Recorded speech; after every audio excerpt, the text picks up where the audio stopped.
18वीं लोकसभा का पहला सत्र शुरू हो गया है। सत्र से पहले पीएम मोदी मीडिया से मुखातिब हुए। इस दौरान पीएम मोदी ने कहा कि संसदीय लोकतंत्र में आज का दिन गौरवमय है। ये वैभव का दिन है। आजादी के बाद पहली बार हमारे अपने नए संसद में ये हो रहा है। अब तक ये प्रक्रिया पुराने संसद में होती थी। आज के इस महत्वपूर्ण दिन पर मैं सभी नवनिर्वाचित सांसदों का स्वागत करता हूँ, सबका अभिनंदन करता हूँ और सबको शुभकामनाएं देता हूँ। वहीं इस दौरान पीएम मोदी ने कांग्रेस पर जमकर निशानेबाजी की। उन्होंने एक बार फिर आपातकाल का मुद्दा उठाया।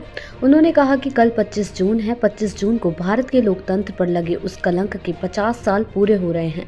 भारत की नई पीढ़ी उसे कभी नहीं भूलेगी। भारत के संविधान को पूरी तरह से नकार दिया गया था। संविधान के हर हिस्से की धज्जियां उड़ा दी गई थी।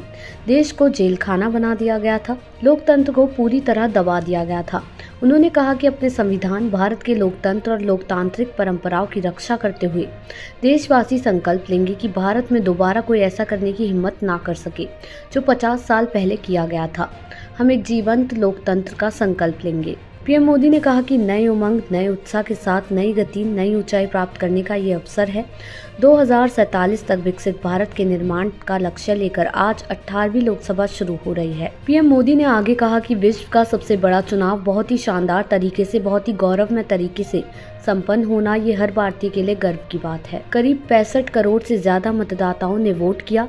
ये चुनाव इसलिए भी बहुत महत्वपूर्ण हो गया क्योंकि आज़ादी के बाद दूसरी बार देश की जनता ने किसी सरकार को लगातार तीसरी बार सेवा करने का अवसर दिया है। साथ ही पीएम मोदी ने अपनी सरकार की उपलब्धियां भी गिनवाई।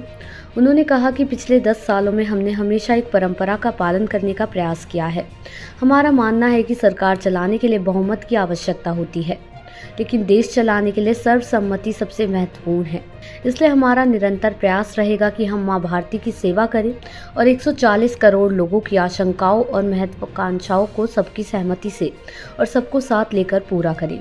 हम संविधान की पवित्रता को बनाए रखते हुए सबको साथ लेकर आगे बढ़ना चाहते हैं और फैसला लेने में तेजी लाना चाहते हैं। देश दुनिया की ऐसी ही तमाम खबरों के लिए देखते रहें सहारा समय का डिजिटल प्लेटफॉर्म समय डिजिटल।